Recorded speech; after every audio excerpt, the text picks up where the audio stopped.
Hey folks, got my glasses on today because I'm going to do a little reading. This book is called Debunkery. It's a made up word by Ken Fisher. And I frequently get asked what's my favorite financial book and why. And so today I wanted to spend just a little time on this book and what it means to me and how it can help you be a better investor. Again, I'm not going to give specific investment advice, but I'm telling you, reading this book will change how you invest. It was written in 2011, and basically, it's got 50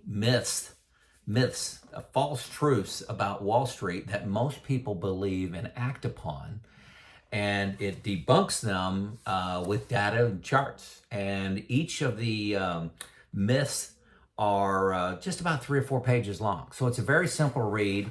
It's not written in novel form, so you can go to the myth, like for example, presidential elections, impact the market. Whether a Republican is elected or a Democrat is elected. And that's a myth. If you look over time, look over the last 75, 80 years, that just isn't true. But people believe that, people act upon that, people make moves based on that. And let's look at the data, right? So again, just I'm going to look at the table of contents. I picked out, I think, just 3 of these, maybe 4, that I wanted to talk about just a little bit more that were impactful for me. So bunk number 1. Okay, bunk is the same thing as myth. Okay, bunk number 1 is bonds are safer than stocks. And in the very short term, that is true, but as in the long term, it's not true. And what kind of investor are you? If you're 60 years old, if your investments, you hope, are going to last you 25, 30 years, right? Okay, so are you a long-term investor or a short-term investor? You need the cash in the next 3 to 5 years, stay out of the stock market. But how many people are told when they retire at 55, 65, 60, whatever, to hey, you should be 60-40 stocks to bonds, 40% bonds. And those bonds, you may not be touching them based on your situation. You may not be touching them for 10, 15 to even 20 years. So are bonds really safer? And he looks at the real return of bonds, especially now when you're looking at inflation rates of pushing 4 or 5%, and you're getting 1% return on your bonds. You're actually losing money every year. So which one is safer?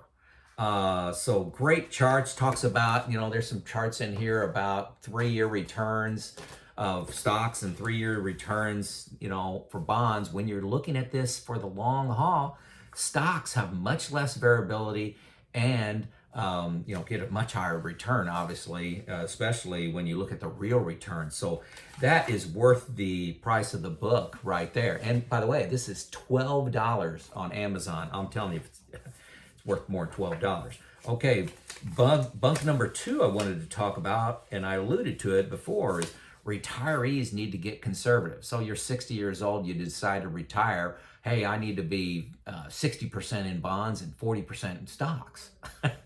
Folks, you're in this for the 30 years, and you got to factor in Social Security, which you should treat as a bond.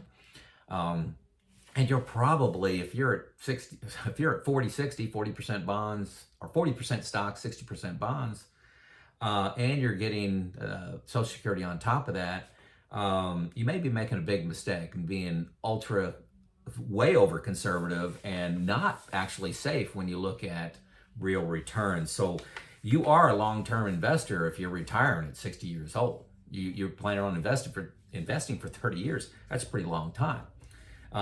There's a lot of emotion about the next 3, 4, 5 years. So hey, have cash reserves for that, or bonds, but something ultimately very safe. Bunk number 3, boy, during my retirement, one big bear market is going to kill me. It's going to kill me. One big bear. Well, let's look at the history. Let's look at the charts.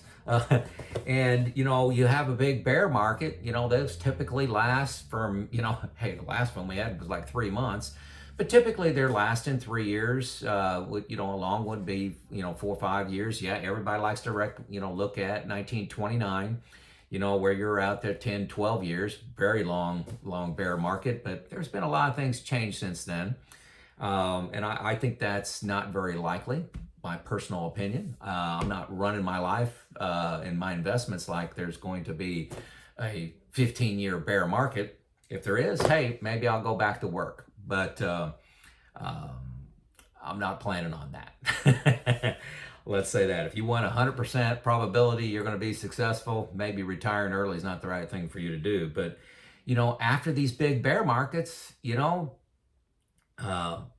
usually a strong bull market. And this goes through a lot of, annualized returns right after a bear market. 35%, 26%, 26%, 16, 18, 20.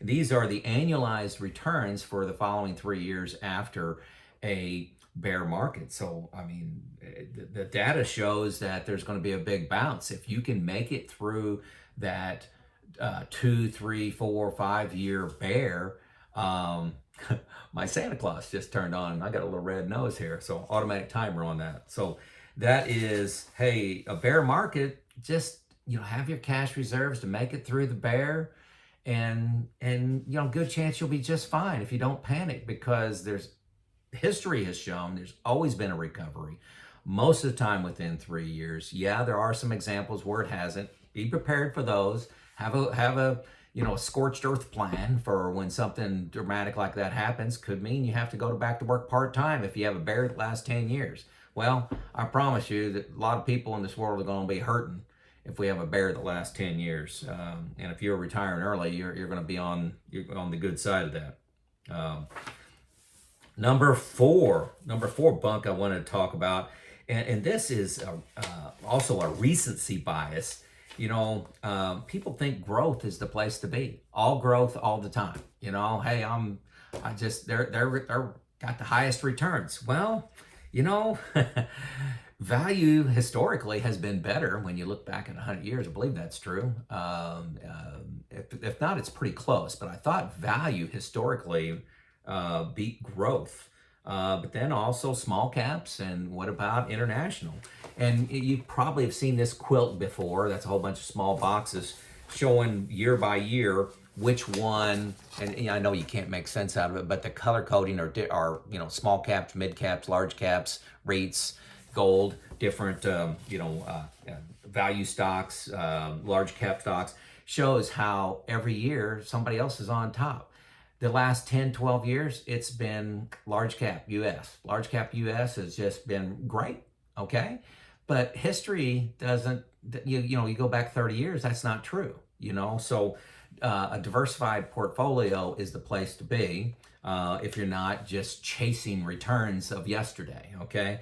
So again, this book, I highly recommend it. There's 50 bunks in here, talks about presidential elections. What's the other one? I want to say it's like selling in May.